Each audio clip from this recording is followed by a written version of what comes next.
being interfered with. So they didn't want me talking about. I was saying how, chemtrail people are generally death, doom, and gloom. And there's room for that. And you should absolutely think about the death, doom, and gloom side of things. But why doesn't anybody talk about the good side of it? Chemtrails are not a bad technology. Most of the stuff that they give us is not bad. HARP is not bad technology. It's just the fact that it's in the hands of the chosen who think we should all be slaves and shit like that. That's where the technology becomes poison. But chemtrails and HARP, they could easily destroy hurricanes and big storms that are going to come destroy homes and land and Katrina things. They can use chemtrails and HARP to manipulate storms, destroy them. Why don't they do that? Why don't they use HARP to manipulate the jet stream to push rainable conditions over a forest fire area, then seed the shit out of it and make it rain out the fire? Why don't they do that? They can, so why don't they?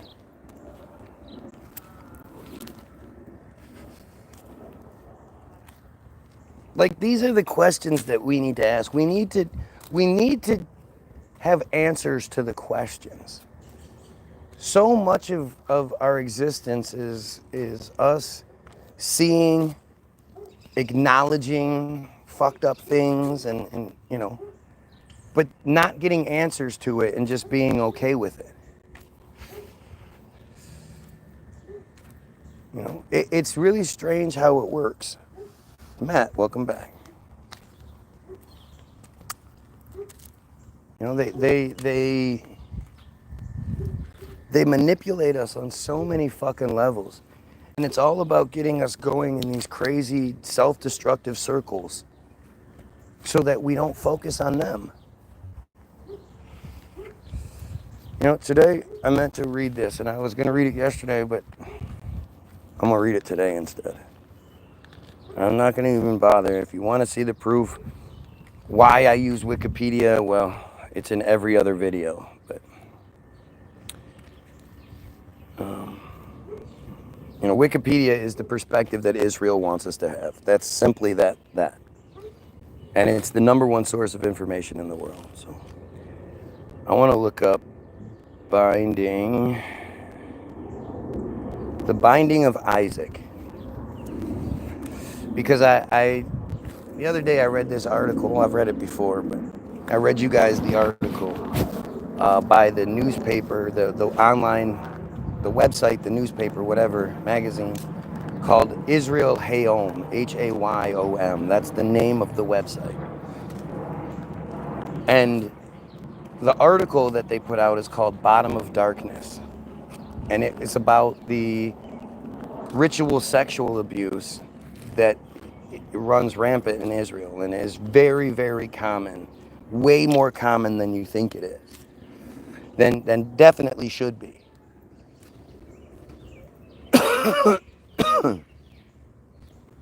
And one of the consistent narratives in all these different, ritualistic sexual abuse stories is the connection to the biblical story, the binding of of Isaac. So I wanted to read what that actually was so we have a better idea of what they're talking about. So the binding of Isaac, or simply the binding, is a story from chapter 22 of the book of Genesis in the Hebrew Bible. Did you guys know that Hebrew is the youngest language in the world? That it was invented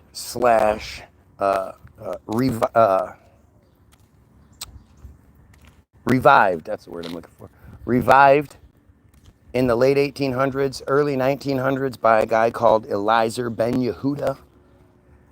And his son was the first native Hebrew speaker in modern times. Strange how that works out, isn't it? Saying, when we invented it, they revived it. It was a lost language that was revived by using Arabic. It's stupid. For the deficiencies associated with the blah blah blah, they had to use Arabic, and like it's really an obvious narrative that it's interesting. I mean, it's strange how it's all presented to us. And people will say, "Oh, you're lying. You're crazy. Hebrew is an old language." No, it's not. That's just what you're told. Have you heard about the Chinese artificial sun? Yeah, I have, and it seems like distraction to me. You know, I mean, I know that there's a patent for it and all that, but that's all just like, listen, they know that. I always think about it like truth is rain. Okay, we're standing outside in the rain, and the truth is the rain. And so what they do is they put up a whole bunch of different umbrellas to try to keep us from getting hit by that rain. And so the biggest umbrellas are going to be the Christianity, Islam, these kinds of things, that once people are under that, then they're really well covered from the truth. But there's a lot of it. There's a lot of rain, and there's a lot of people, and these umbrellas are only so big. And so they know that not everybody's going to fit under the Christian umbrella. So where the Christian umbrella ends, there's another umbrella of Islam. And there's another umbrella of Buddhism. And there's another umbrella of patriotism. And there's another umbrella of science. And there's all these umbrellas there to catch the people that aren't going to, fit under the Christian umbrella, or whatever umbrella that you choose to follow. They're always going to be these narratives to keep you distracted. And so they know that so many of us are self-proclaimed truthers. People who just don't buy the bullshit that they're giving us. And it's an inevitable, unstoppable process, right? Either we are going to elevate leaders to the positions that we need them to be in, because not everybody's a leader, and that's totally okay. And not everybody, the same leader doesn't cover all grounds. The leader doesn't know everything about everything. The leader might just be good at one thing or two things, but they're good at delegating. They're good at putting the people that are good at other things in the positions they're good at. That's the ego. That's the confidence to be the leader but not control everything. Know that there are people better than you in certain parts, right? So they know that if they don't provide us a leader, we'll elevate someone to the position that needs to be there. So if they don't give us Alex Jones, we'll have a real Alex Jones. But if they give it to us, then they control what we have. Alex Jones is the #1 conspiracy guy, but Alex Jones doesn't talk about Israel. He'd get mad at you. There's a show you something. Let me show you something. Let me show you something.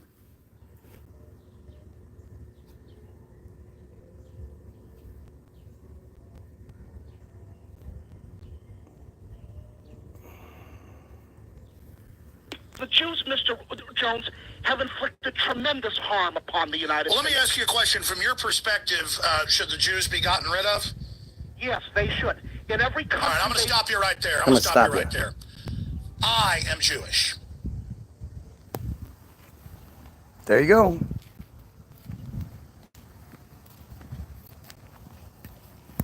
Most of you don't know he said that. And whatever comes after that, doesn't matter.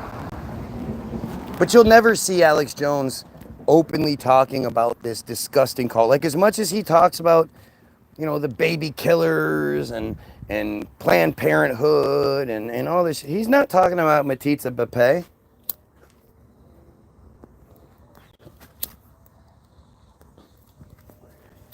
He's not talking about the binding of Isaac and the bottom of darkness, you know, sexual assault, ritual sexual assault that's super prominent in Israel.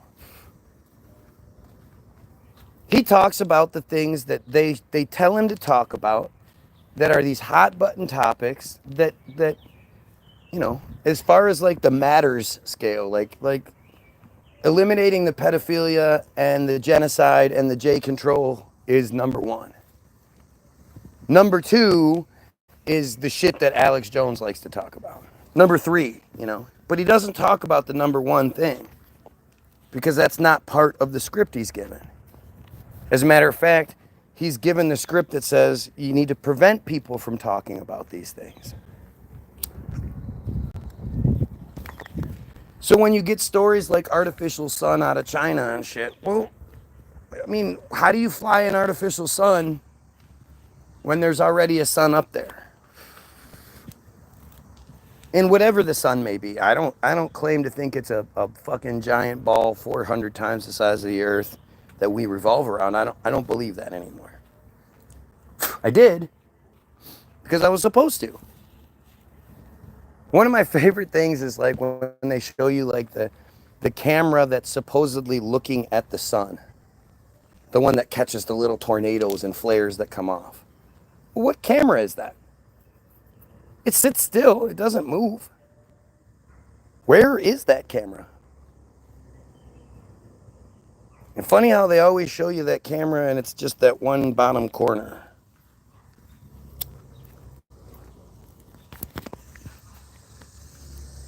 But it's you know, there's plenty of distraction out there. Did they shut the comments off? It looks like they shut the comments off. Wouldn't normally just have 3. 2 of which are my peoples. Did the comments get shut off? Looks like they did. There's all sorts. Oh, no. We got a comment. Okay. Surprised nobody's talking. So the artificial sun shit, again, so? who cares? Hi, Steve. She touched my Pepe, Steve.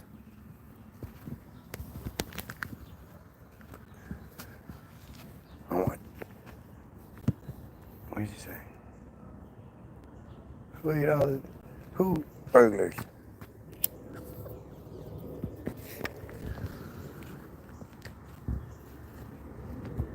I'm absorbing your info and taking it in. Gotcha. Getting ready for work. Gotcha. No, I get it. I'm much more surprised when there's not the shit talking trolls here. That's all I'm saying. So like I say, when I mean, if the artificial sun thing is true and matters, there are lots and lots of people that are talking about it, and those pages are allowed to have lots and lots of views. Those pages don't get disrupted like mine do. You'll never find the trolls on those pages that you find on my page. I don't claim to be this, like, I'm not Black Lives Matter to white people. And what I mean by that is, Black Lives Matter is this really brilliant phrase that shows you who people really are. Black Lives Matter was created by this, you know, a couple, you know, this black couple that lived in the hood that wasn't like they were doing really well in life or anything. They happened to come up with this phrase that when the Chosen saw how upset it made white people, they were like, oh shit, we got something here. You know? And they elevated that phrase to the highest level. Like Black Lives Matter, you wouldn't have seen or heard about it had the news not told you about it. Just like with Kanye. You would have never known anything Kanye West had to say if the news didn't tell you about it, because you don't follow Kanye West. But when every news station is telling you to care, then you do.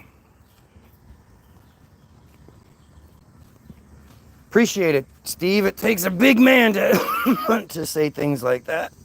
It takes a big person, I should say. But you don't, like, I don't care. Like, I appreciate it, but you never hurt my feelings or anything. All you did was make yourself look stupid. If you've decided to change that, that's great. I'm all for it. But they fucked up my city over George Floyd. But they needed to. Remember, George Floyd happened, so as cold and flu season was coming to an end, they're still trying to push the COVID narrative. Yet people aren't going to be getting sick like they normally do after eating the birds. I think the birds have something to do with it. Thanksgiving, Easter, when people generally eat a lot of bird. Especially Thanksgiving, you eat that nasty ass turkey. Ugh. Turkey is, I think birds are just disgusting in general. You know, people want to pick up feathers and shit. Feathers are covered in mites and all kinds of nastiness. You don't want anything to do with feathers. But with the George Floyd thing, they knew that the COVID ruse was going to be harder to pull off during the summer than it was during the time when people generally get sick. So they gave us this George Floyd story. And even to my surprise, when you looked at the George Floyd protests, it was like 60, 65, 70% white. And that had never fucking happened before. Like, that was like, what the fuck? Like, that's amazing. I thought it was amazing. And I'm sure it freaked them out a little bit. And it went a lot further than they expected it to go. So they immediately gave us the Brooks and the Blake story to counteract things. I don't know which one was which, but I'm just going to say that the Brooks story was the one in Georgia, or Atlanta, I think it was Atlanta, Georgia, I don't know, where the felon had passed out in the drive-thru at the Wendy's. And when the cops showed up, they pulled him aside. They were as nice to him and as professional as they could possibly fucking be. They were like as perfect as cops can be. And he was like, please, man, let me just go home. I live right down the street. I was just trying to get something to eat, blah, blah, blah, blah, blah. And they're like, dude, you're drunk, passed out at the fucking wheel. We have to do something about this. And he's just begging and begging. And then finally, he grabs one of their tasers and runs off. And they shoot him, as they fucking should. I've never been a proponent of, you know, the shooting of unarmed black people is one thing. If you run away from the police who are looking for a reason to shoot you, especially if it's over like a dime bag of weed or something like that, you're an idiot. Do not run from the police. They're looking to shoot you. And they have all the how did this happen? I always wonder this. So this white spider here, I've never seen that before. The line is connected from this to the top of the house over there. How did that spider do that? It was just walking from there to here. How did it get the line from here to there? Interesting, don't you think? But they gave us the Brooks story, and then they gave us the Blake story, which was like up in Minneapolis or some shit, where the camera was on the second story of the house across the street, looking down at it was a black couple. They were in some sort of argument or something. The cops were there. The guy wasn't listening. The cops had their guns out and they're like, stop, man. And he didn't stay. They gave him warning after warning after warning. He walked around from the passenger. The car was across the street. He walked from the grass on the passenger side around to the front of the car, opened up the driver's door, and reached in there like he was getting something, while the cops are saying, stop. They ended up shooting him 7 times in the back, and apparently he survived somehow. But they gave us those 2 stories when they realized George Floyd was getting out of control. And so they had to do something to appeal to white people's sensibilities, and that, like, of course that person should be shot. You know, you grab the taser and you run away. People that say that he shouldn't have been shot, and then they burnt the Wendy's down. The people in the neighborhood burnt the Wendy's down like idiots. But the guy steals the taser and runs off. Or if you're in a car and he runs up to you and shoots you in the eye with the taser and holds it, like, you're gonna die. He could easily do a lot of damage with that taser, especially if he's desperate enough to run away from police and maybe take a hostage, who knows. But they absolutely should have shot that man. Now, should they shoot him in the leg? That's debatable, you know. I'm sure you could incapacitate people without fucking killing them. But, you know, you never know what somebody that's hurt will do, so. But they gave us those 2 stories to, like, quell the rebellion, so to speak, because lots of people would see that and go, you know. And they tried to associate it with George Floyd to make it seem like they're all the same thing. And then they just stopped talking about it, you know. But there was several stories at the same time. There was the guy that was running in Florida. There was the Breonna Taylor story. There was the what's her name? Shatina Grady L story. It happened here in Michigan. I actually talked to the woman. I wrote a song about her, actually. You know, it's one of the songs you can find on www.the-bilderberg-group.com. It's free to download. But she was this black woman. She was actually considered herself a Moor. Her and her husband, they were the Grady L's. They lived in a neighborhood, and their kid lived a couple of houses down. The police were at the house for something. The Grady L's went to go see what was going on. They waited until the scene was apparently over. The cops were pulling off and shit.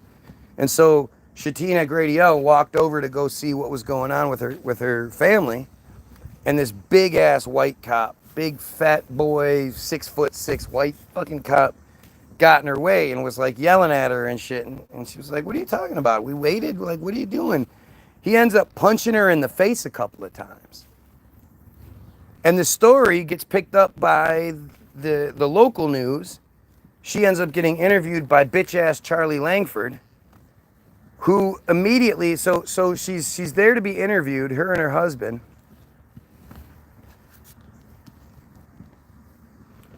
And instead of being interviewed about the incident, Charlie Langford's like, "So I understand you're Moors, and you don't believe that the government should interfere with people's lives, but you got attacked, and now you think the government should interfere." And they were just like totally taken aback, like, "What the fuck is going on? What does this have to do?" Like, they were so ambushed by this motherfucker.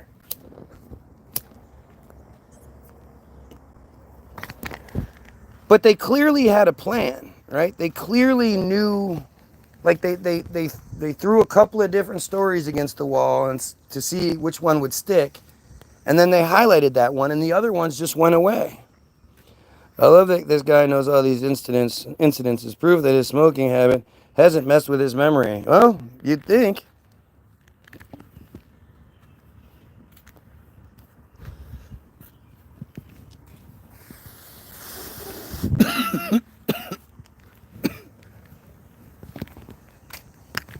You know, they give us these narratives to control how we think. And they give us a whole bunch of distractions to keep us from looking at what's really going on. Because at that time, you know, this is in 2020, the Katie Johnson thing should have been the #1 story in the country. On March 2nd, 2020, Trump was scheduled to have an examination at like an official examination center. I don't know what you call it, but you know, one that's associated with crime. So like if you're accused of a sex crime, then they can examine certain parts of you, they get samples, they do all these things so they can test it against the evidence they had. And the Katie Johnson thing was in full swing. Like Trump and Epstein were officially charged. They were the defendants. You don't just get, somebody doesn't just get charged because somebody else makes an accusation, especially on such a high fucking level.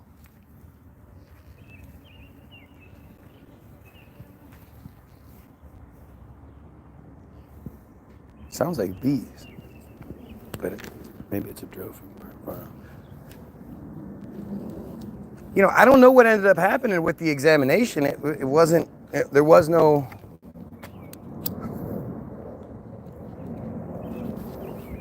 There was no like follow up to it, but it was either June or July when Katie Johnson pulled out. This was the second time she had pulled out because she said, look, the story's one, not getting any coverage, but two, we're getting harassed and threatened so much that it's not worth it for my family.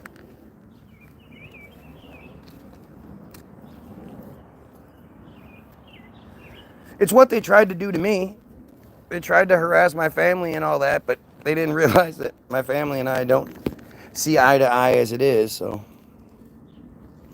I realized this when I was in university. All the books of knowledge they want you to remember and regurgitate for a piece of paper that tells you are employable is giving you distractions. Exactly. And what never gets talked about when you're talking about all those books of learning is who published them. People never want to focus on that. Every time somebody brings up a book or some sort of shit, my first question is always, well, who published it? Where did it actually come from? Because people don't understand how books work. You know, people think that somebody writes a manuscript and then it's just sent to the publisher and the publisher publishes it. But that's not how it works. You know, you, the average Goyim, you can't write something and then present it to a publishing house. They consider it unsolicited material and they won't accept it. What you have to do is go get a literary agent, which is usually a chosen, who then will take your book to the publishing houses, but each publishing house has a 60 or 90-day window where they have exclusivity rights, and they can decide whether they're going to publish it or not. So it's one at a time. This agent takes your book to the thing. Now, what you write, first of all, has to be approved by the agent. So if you wonder why you never see Jewish bad guys or Israeli bad guys in any movies, any TV shows, anything, well, consider that if somebody writes something where that's the case, hopefully the literary agent allows it and will still try to sell your book, you poor dumb Goyim who has no other options. And, you know, it's not like you're just winning, so you don't really care if this agent turns you down or whatever. You need that agent. They know you need them. So if they tell you to change something in the book in order to get their services, well, you're going to change something in the book. If they say, instead of making this character Jewish, make them Arabic, you're going to do it.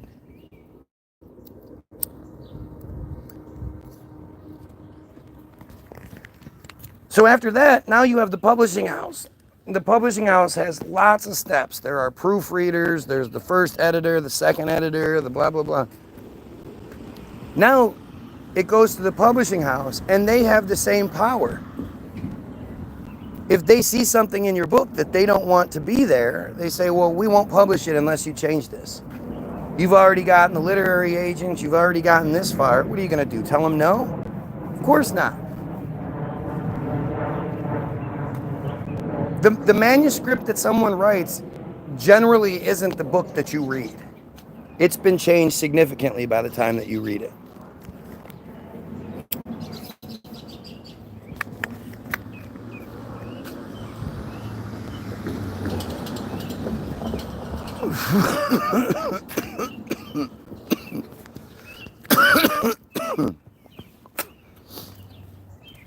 So when it comes to like textbooks and shit like that, you'd think that would be a lucrative contract. Anybody would want that, but it has a lot of stipulations. You have to be willing to write exactly what they want written without any sort of artistic involvement. You know, you're not allowed to change things up. You have to write the narrative exactly how they want it. You have to be willing to do the most amount of work for the least amount of money.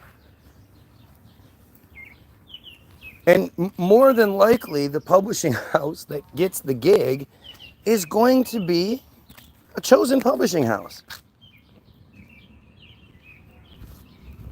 They just released Epstein footage. What does that mean? Ugh, let's see if I can find something. What is this? EP. Let's see how long it takes to populate. Epstein footage full. Let's see. Jeffrey Epstein's final moments captured on surveillance video. Oh, isn't it interesting how here we are 6 years later? Do you not think they could maybe, just maybe, manipulate or create the footage that they want us to see by this point?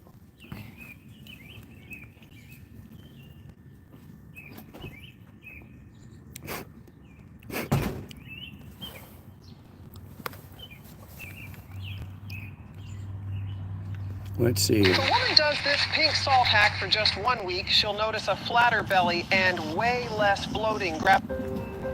Interesting, too, how it comes out shortly after Gouffre has been killed. And of course, there are gatekeepers. That's the world we live in. No doubt. And there's always going to be gatekeepers. But when the gatekeepers are a supremacist group who believes that all of us are here as Goyim slaves, we're no different than the dogs and the cats and the cows and the pigs and the tables and the chairs and the cars. That's what the problem is. Like I said, not everybody is a leader, and that's totally okay. It's okay for you to be a follower, as long as you're following the right things. Where did this footage come from? I thought that the cameras weren't working. 9:49, Jeffrey Epstein in orange jumpsuit is led to his cell by guards on August 9th, 2019.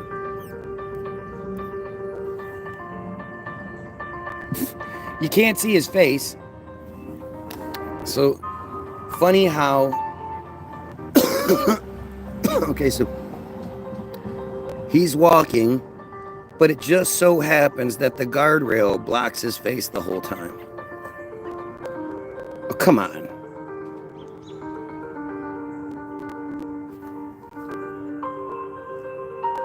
Oh, and then there's 10:38 guard walks in the direction of Epstein's cell. This is the closest view we can get, huh? 10:41 guard appears from area of Epstein's cell, believed to be the last time anyone saw Epstein alive.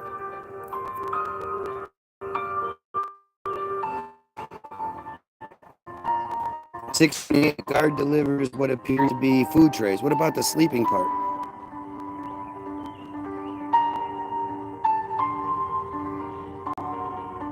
.30 guard seen moving back and forth between the area of Epstein's cell and the common area.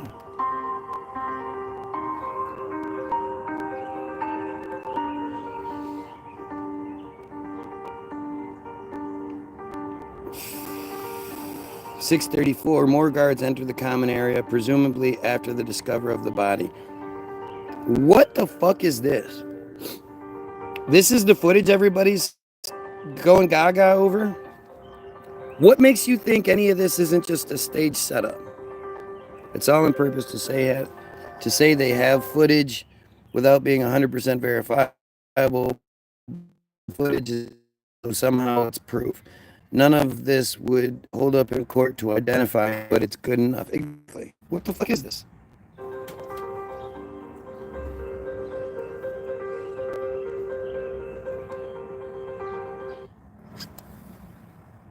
And then here's the longer version, but there's a minute missing. New Epstein footage is a disaster.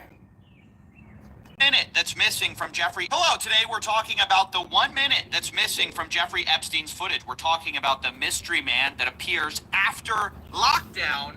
Who is it? We'll try to get into it because it's not mentioned in the 2023 OIG report.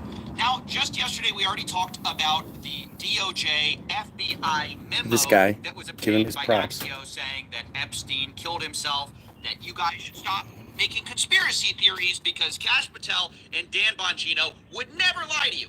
Never. Even though previously they said, yeah, it's probably, there's a cover-up. Now they're saying there definitely is no cover-up. And in fact, the FBI director, Kash Patel, went on Joe Rogan to tell everybody, you guys are Joe crazy. Rogan is their guy. We're going to release the inside the jail cell footage proving it. And you're going to get the video of the cell. And you're going to see for yourself. And we will never be able to convince everyone. So apparently, we're going to get footage of the cell, which is why when the DOJ dropped a 10-hour video during the time of Epstein's death, people understandably thought this was footage of his cell. Here's what this looks like. It's CCTV footage, but this is not actually Epstein's cell, nor is this door. This is footage of a common area. Epstein's door is way back over here in the corner. You can't see it from this footage angle, but you'd understandably not know that because of the way Kash Patel made it sound. He made it sound like we're definitely dropping the real video. You're going to get outside a periscope view of Epstein's cell. There's just no way that you could have run an op and had people go into that cell and not have any video of it and not have any people come out and say, hey, yeah, I saw that guy, he shouldn't have been there, the guard or this guy. Okay, yeah, there's no way. No access points into places like this in the detention center. It was, if they had gone into the cell, you would see it. But we were told that the cameras were down. Well, I don't know who said that. But that was in the Yeah, news. that was Yeah, well it was in reported. the news. It's also in the Two OIG's cameras. actual report. Like the government report admits that most of the cameras were not recording. Now, I'm going to show you which cameras were and were not reporting. I'm going to show you the exact angles of these cameras. But I want to draw your attention to one of the weirdest things in all of this footage, which is just the fact that there's a minute of it missing. You're going to want to look at this time, and you'll see in about 3 seconds it will jump, and the framing will change. So there you can see there was a cut. And it happened exactly at for 11:59. the footage, and it obviously begs the question, why is there a minute missing from the FBI's, like, prove it tape? But also, what does this tape even prove? As I said, this is not Epstein's cell, nor is this his cell. We're going to show you what that actually looks like. Here's the framing we see, and now we're going to compare that to the official report, June 2023, of Epstein's cell. They lay out a structure of the jail cell and the jail itself, and here you can see it's a two-leveled system. There's a lower tier, there's an upper tier, and Epstein was in the L tier, okay? Here is where the camera actually was that we're seeing. We're going to go ahead and go through this so you can see that's what it looks like. There's upper floor, lower floor. Epstein was located on the upper floor in what's called the L tier, okay, which is right here. You can see it even better from here. Here's Epstein's cell. Here's the hallway. And right here is the camera, which was not recording. Unlike what Kash Patel sort of insinuates that they're going to release that footage. They don't have that footage. According to them, the recording wasn't working. It was streaming, but not recording. The footage apparently had the DVR system stopped working about 10 days before all of this happened. This is in their own report. That's not me saying that. Around July 29th, I believe, it stopped recording as it was supposed to. Now, here's where you can see what actually was recording the day of. So you can see this is the They camera released the that Epstein we have footage, access and it's to. bullshit. And it's looking this way. So that camera footage we see is not of Epstein's cell at all. You can't see it. Instead, this is the guard station over here. And the staircase is like this little It's like 3 pixels right there. Battle using shots. I mean, the fact that he said, I don't know who told you the camera wasn't working. What the fuck do you mean? So it's an actual joke if you think that this footage somehow had a perfect line of sight of Epstein's jail cell, and you couldn't have run it off, right? Even during the missing 1 minute window, because, we had a perfect line of sight on his door. They don't, and the cameras were not recording. As testified here, and it's crazy, the FBI director is spreading misinformation going, I don't know who told you that. You guys told us that. These cameras right here are streaming, but not recording. You can see it right there. There's Epstein's cell. That's the fact that Epstein apparently 2 weeks earlier had tried to kill himself, beat himself up really bad, and tried to kill himself, was on suicide watch, and then was suddenly taken off suicide watch without the standard protocols, without the length of time, without any of that.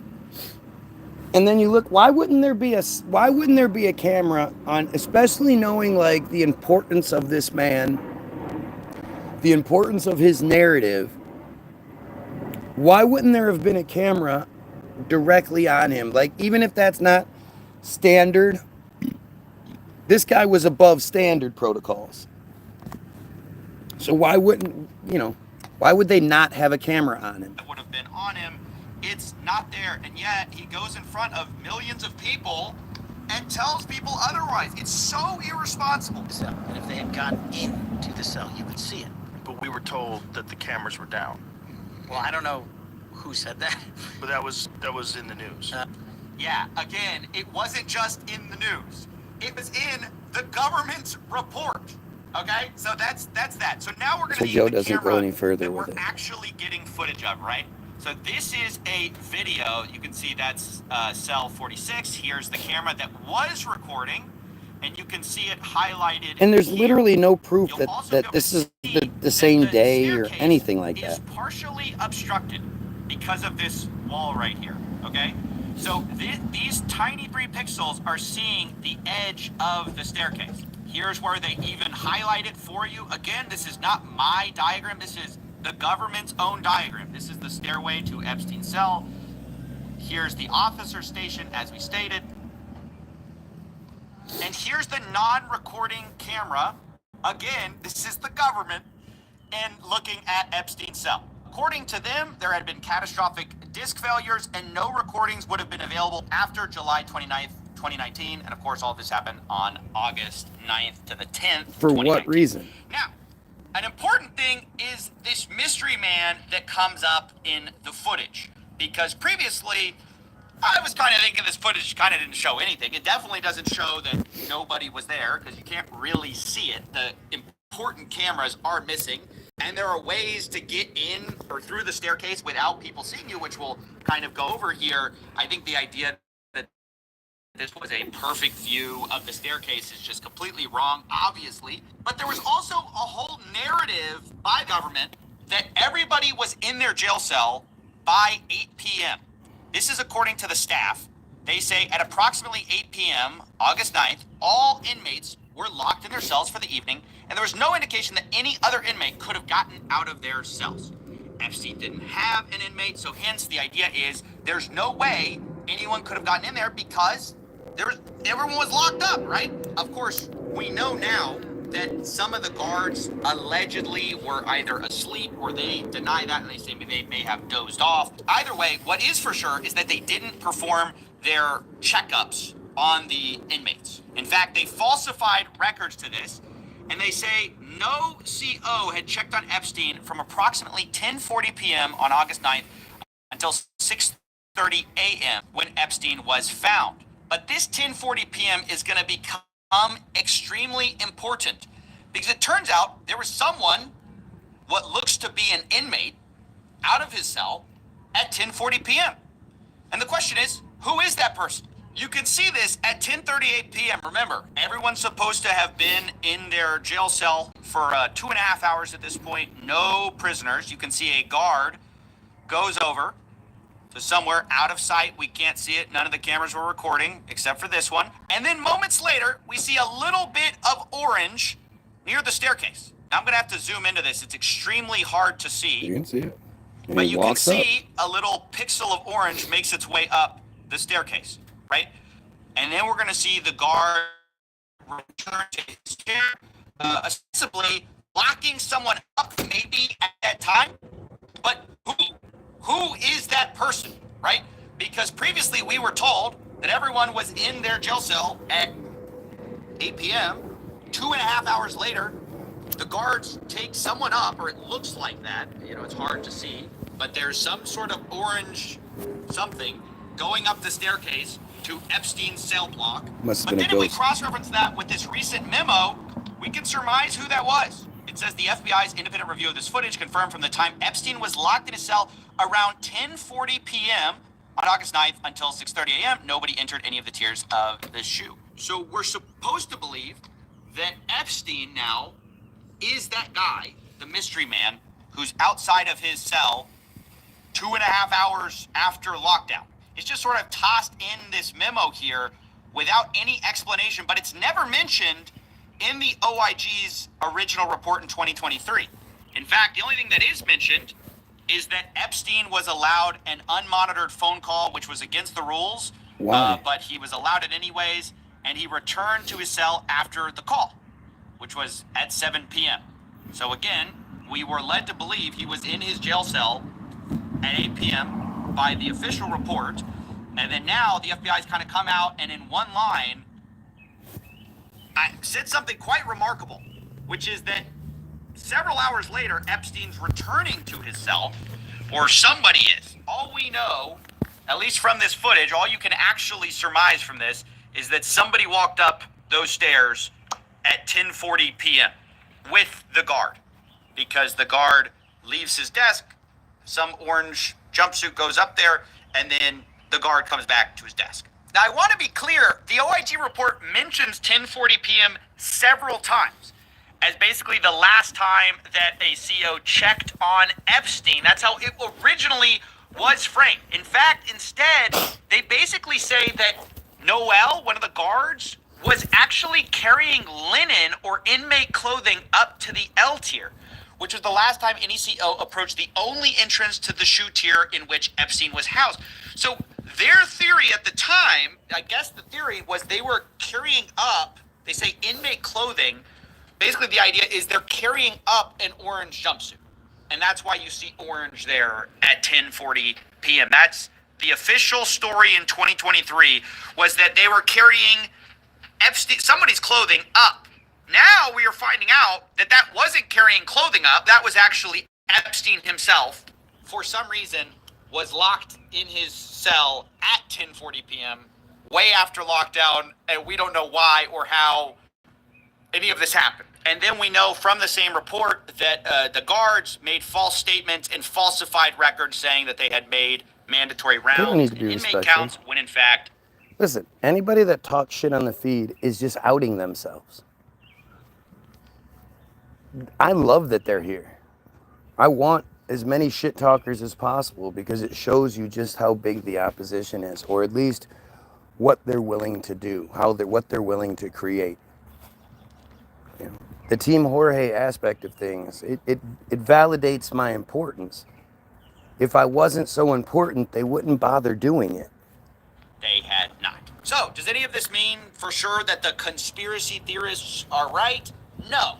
It just means that this footage that they released and they hyped up and they said on the biggest podcast platform in the world was going to prove everything, proves nothing, and actually raises more questions because it contradicts the official narrative that has been said, which is that everyone was in lockdown when they should have been and no one could have possibly entered the cell block. But actually someone did. Now they're saying This guy's leaving that's out a lot of Epstein. shit.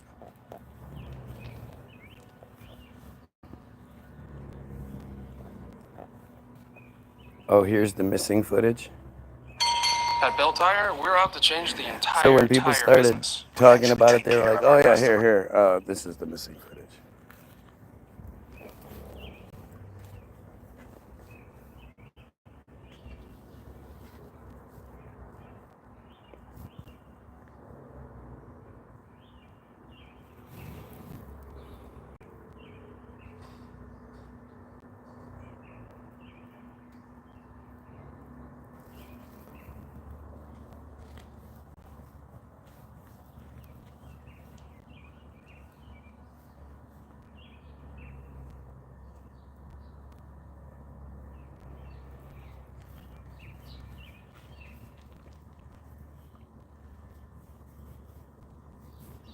I mean, like I said, this is just stupid. I don't know why I would think that that's, with as bad a job as they did with the presentation, why would anybody think that's real? Oh yeah, that's the footage from that night. For sure, no doubt about it. It's like how, you guys remember Sandra Bland, the George Floyd everybody forgot about? The black woman that was pulled over, beaten up, taken to prison, taken to jail, then died. Mysterious circumstances.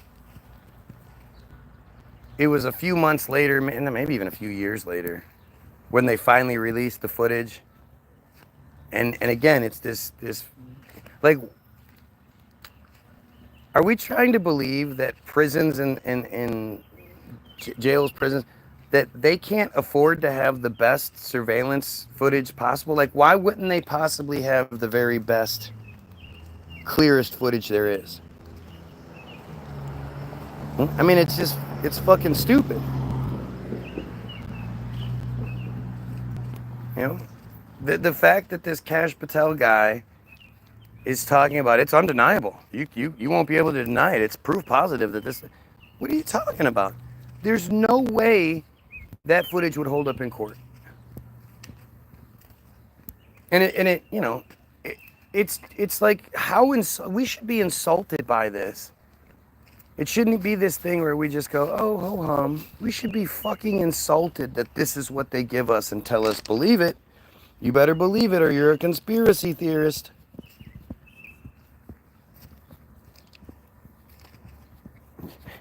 You think I don't pay taxes? How stupid are you?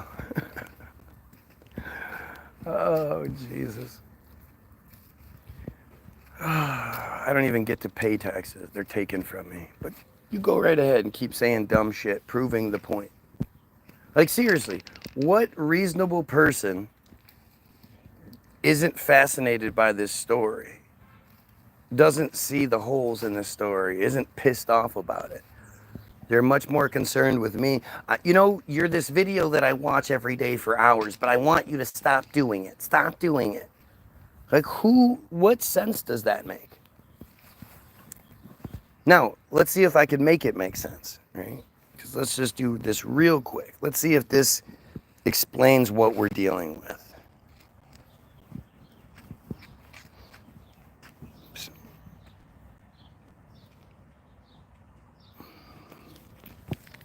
Good morning.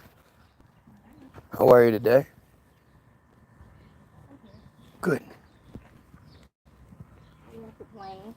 Good, I don't want to hear it. Yeah. Awesome, look at you, you're a winner today. Dick-a-doo.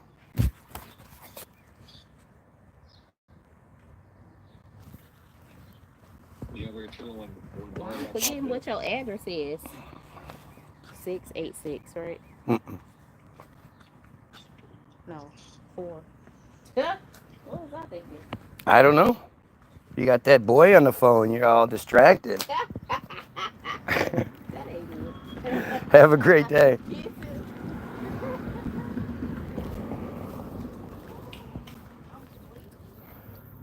George Floyd, or Team Jorge, is the name given to an outfit of Israeli contractors specialized in the use of malign cyber activities, including hacking, sabotage, and bot farm run social media disinformation campaigns to manipulate the outcomes of elections. Blah, blah, blah, blah. There's more to look up, but one of the organization's primary tools is a software package called Advanced Impact Media Solutions, or AIMS. The software automates centralized control of thousands of fake social media profiles on Twitter, LinkedIn, Facebook, Telegram, TikTok, YouTube, all of them. Does that then sort of answer for what's going on my feed? How about this? How about this one? ACT-IL was a social networking service used by supporters of Israel to oppose online anti-Israel content, such as the BDS movement. Its activities were referred to as an online propaganda campaign and a virtual situation room for pro-Israel experts. ACT-IL directed its users to missions to like, comment on, and share pro-Israel material on social media. It also asked users to flag, report, and respond to criticisms of Israel. Users were guided on how to respond, which might entail writing a reply using the provided talking points or sharing or upvoting an allied comment. The app also provided users with ready-made memes promoting Israel's perspective for them to share. By completing missions, users earned points, unlocked badges, and had their scores displayed on leaderboards. Does it then make a little bit more sense as to why so many weird fake profiles with no subscribers and all that would be so obsessed with me and all say the same dumb shit instead of talking about the importance of the whole Epstein distraction? And I mean, the thing about Epstein is it really doesn't matter, how he was killed or anything. If, he wasn't killed, but what matters is who he was and how he got to where he was and what he represented. And as long as we're not talking about that, we're talking about some bullshit fake video, blah, blah, blah. We're still quenching that thirst for talking about Epstein, but we're not actually getting into anything. We're taking what they give us and running with it like we discovered something. Right? This is how this works. And of course, look at the comment section. Look at how suddenly the same fake profiles just start coming in saying all kinds of the same dumb distraction nonsense. Do you honestly believe that these people, these are just regular old Americans who don't give a shit?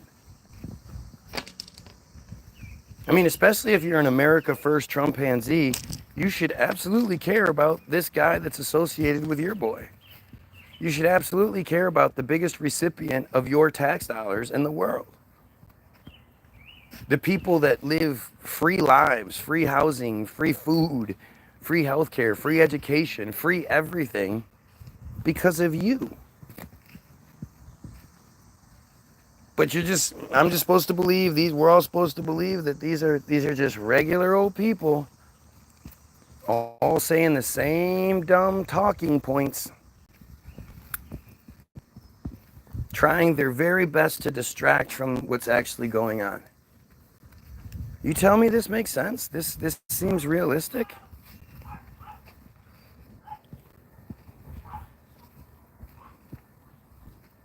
Here you go. Here's a video. Argue about it. Yeah, but what about the Epstein tapes? What about the tapes that were found in all of his residences?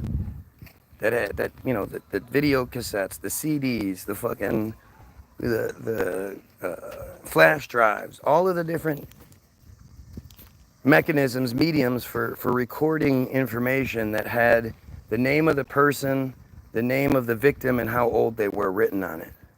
What about all those tapes? FBI said they had them. They found them all in each of his 3 residences that had these really advanced Israeli tech control rooms hidden on the inside of the house that were wired to every room in the house with both audio and visual. What about all those tapes?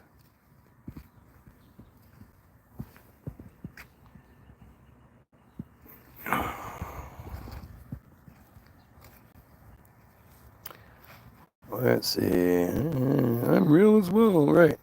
I'm sure you're real. Joined 13 years ago, 4 subscribers. I'm sure you're real.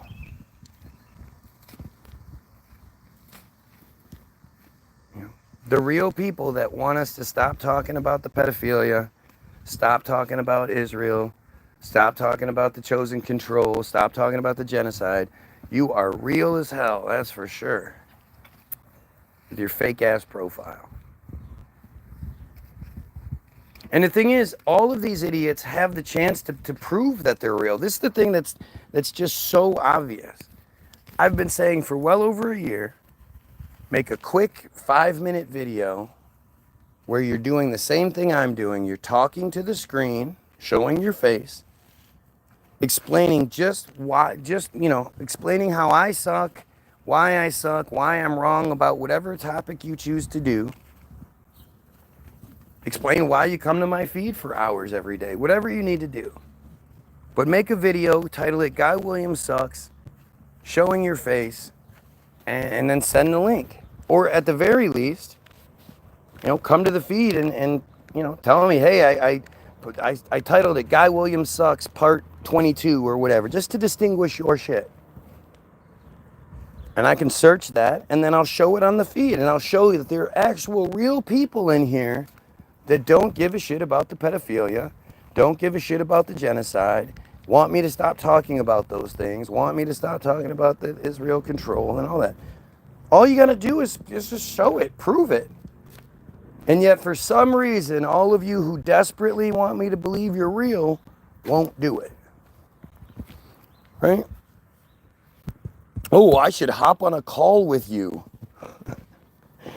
I should waste time outside of this on your dumb ass.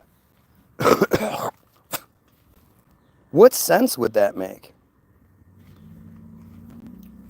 Huh? Why would I hop on a call with you who's not even willing to prove that you're a real person and show your face? Show your disgusting J face. Your little troll, your eyes all close together.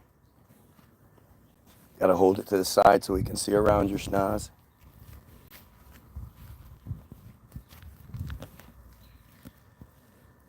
It's like it's so obvious, right? It's just so obvious, especially considering the one time, well, actually it was two. There were two separate pages made specifically against me, the anti-Guy page and the J. Crew page. And they both happened to upload the same videos, the same little short. And then the one video that they uploaded, each of them, was a 5-minute long video that was a compilation of my previous videos, little 5-second pieces or whatever of something I said in another video that really hurt their feelings, really made them upset. Talking about white guys and their tiny peepees really made them upset.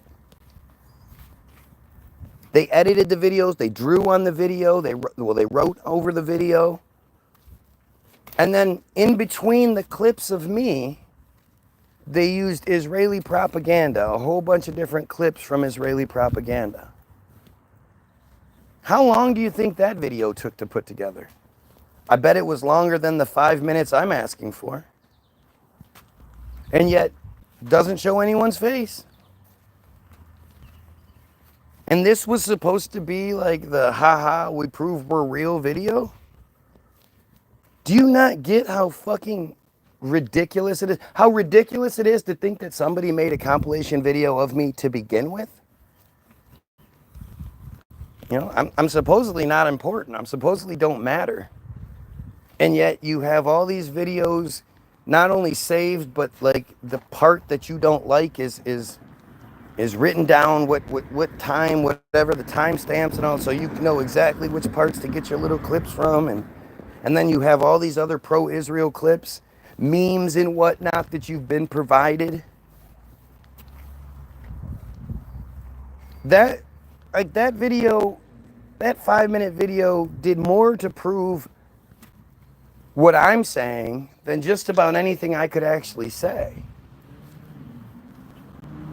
That clearly a Team Jorge level Israeli black ops organization is targeting me. It was phenomenal, right?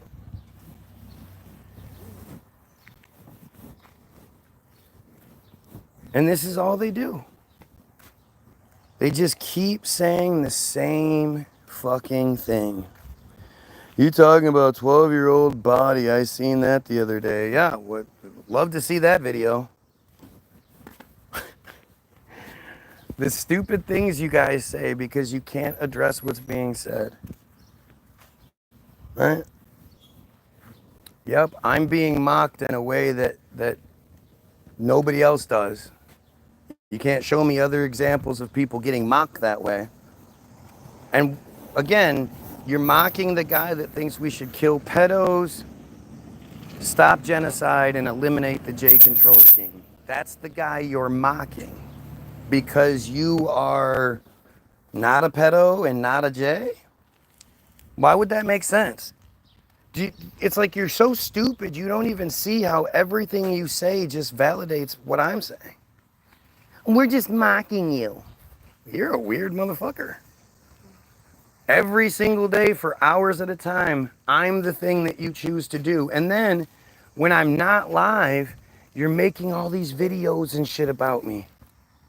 Boy, ow, that hurts me so much. Oh, it hurts my feelings so much that you spend so much time and energy on me.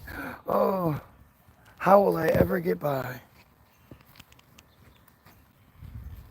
It's the same stupid shit, man. And they're just so dumb, they don't realize it. That's that inbreeding. You know? That's that chosen arrogance that just blinds them into thinking that they're like these good-looking, intelligent, capable people. They're not. What? I just got a message from you. Anti-Semitic. See, you're just showing how stupid you are at this point. The Jays aren't Semitic. A new study came out saying 95% of Israelis don't have any Semitic blood. Semitic refers to all of the people in the region. I love when people are dumb enough to say this. All of the people of that region are considered Semitic people. Palestinians, Syrians, Lebanese, even the North African black people are considered Semitic people. That's what Kanye was saying. Semitism, on the other hand, let's have some fun here, people. All right, so we're going to go Semitism definition. Merriam-Webster, the Webster's Dictionary.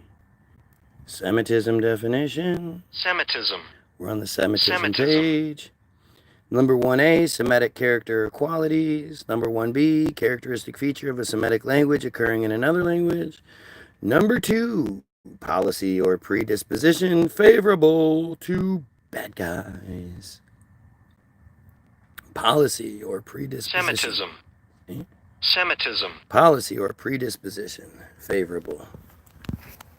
That's supremacy. When the rules and regulations, the laws, and the perspective are favorable to you for no apparent reason, they just have to be that way. That's called supremacy. So I am nothing but proud of my anti-supremacy. I don't care who the person demanding the supremacy is, but especially when it's this disgusting cult. I am extremely proud to be anti-supremacy. But see, again, it's like I use definitions of words. I use clips of videos. I use the Israeli-controlled Wikipedia. I use actual stuff that you're supposed to know, right? The official narrative that we're supposed to know. You guys cry. You guys just cry. Now you get this, what did the Jewish guy ever do to you? See? You see what kind of crybaby shit I get? Right? Why do you care about the killing of children? They're not your children. Why do you care about the pedophilia? It's not your children that's being abused. Why do you care so much? Why are you talking about this? If I don't matter, why do you care that I'm talking about it?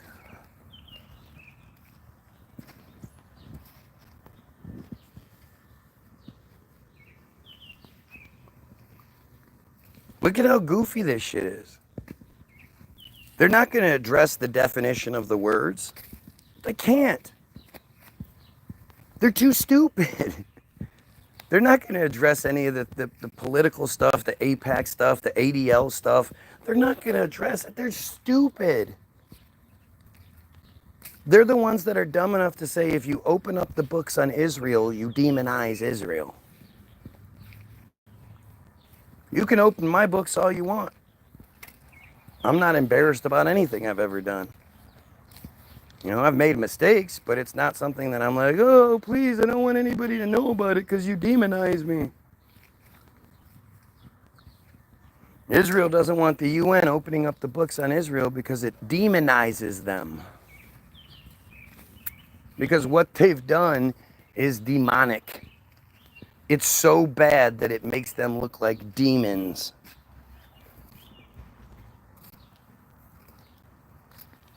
People aren't naturally complainers.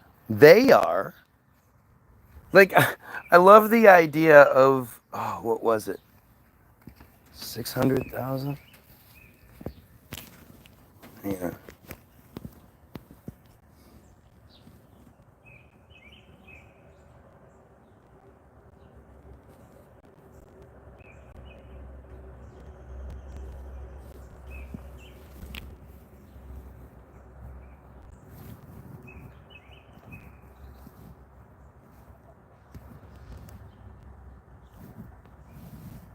Yeah, 600,000. Okay. So the Bible states that approximately 600,000 men, including women. Jesus Christ, what just happened?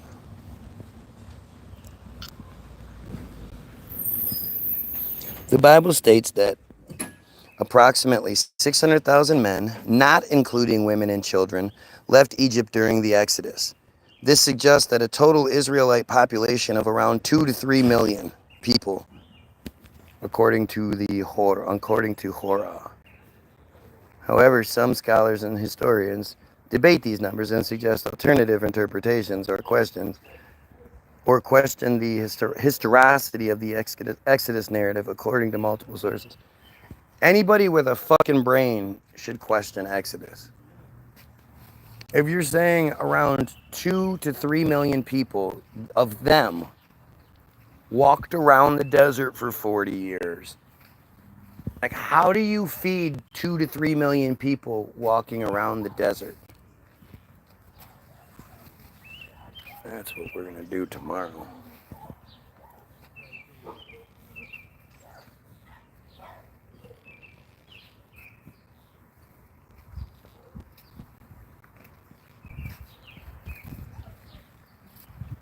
I mean, it's just fucking insane. It's just insane.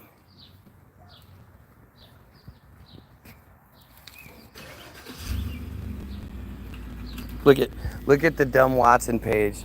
Coward calling names and shit. Trying to cover for their stupidity. How do you feed 2 to 3 million people walking around the desert for 40 years?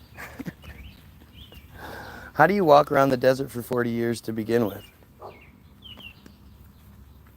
You go ahead and you read up on Exodus, and we'll see how that works out tomorrow. Go get your free download, www.the-builderberg.com. Free music. Go download it. It'll ask you how much you want to pay. You can put 0. You can donate. We appreciate the donations. The link will be in the description, along with a link to Hollywoodism, the most important film ever made. Go watch Hollywoodism. It will explain everything to you. Everything you need to know about the current situation as it is explained by Hollywoodism. Go watch it. And then go check out the 3 songs associated, 3 music videos on Facebook that'll also be linked. COVID Sauce, Donald Trump Hates America, and Sleight of Hand Job. Great songs. Go check them out. Did the comments? Oh, okay, the comments are still. The land was promised to Israel by the Israelis who wrote the Bible, who the whole Bible is about. The Bible is about Jews. It's not a Christian book. So the book that they wrote promised them the land. Oh, well, gee, what a surprise. This is so stupid. It's just such stupidity. The fact that Christians aren't the number one group in their own religion is just, how can you be a dumb Christian? If I happened to be dumb enough to be a Christian, I would go, well, fuck it, I'm just going to convert to Judaism because I at least want to be one of God's chosen people. If you're not a chosen person, then you're a slave. That's what the Bible talks about. That's what the whole thing is. It's a slavery book. And all of the stories, all the fairy tales are Jewish fairy tales. All the characters are Jewish. They literally talk about the Gentiles as a separate group multiple times. And yet you dumb Christians believe that the bad guys in your Bible, the people that killed your Jesus, your Christian God's only kid, are also your Christian God's favorite chosen people. If you're not chosen, what are you? What are you? I mean, it's so phenomenally stupid, and yet you can also see like the playing the long game by planting the Christian seeds, and then, you know, because you've convinced the people that you're God's chosen people, well, they're going to turn a blind eye to what you do because their eternal salvation requires it. People are so worried that their God's going to be mad at them that they refuse to call out the atrocities that are happening, the genocide, the pedophilia. It's actually a really, it's surprisingly well-working system because the narrative is stupid as fuck. The Bible is stupid as fuck. And you know it is because most of the people claiming to be Christian haven't read it. Or if they have, it was back when they were supposedly forced to as a kid, and they probably just skimmed through it. Most people don't even know what the fuck their Bible says. They might be able to quote a few things, a few individual passages, but they don't know what the fuck it says. They don't know the stories. They definitely don't know the history, the whole King James, you know, Francis Bacon aspect of it, 1611, blah, blah. They don't know any of that shit. They just believe it because they're arrogant and they're insecure. They don't believe that they can die just like anything else can die. And they want to believe that they're going to live forever because they're so important. It's arrogance combined with fear. It's a really weird combination. But it's arrogance combined with fear, and it's smothered in stupidity. So go check out the links in the description. And have a great day.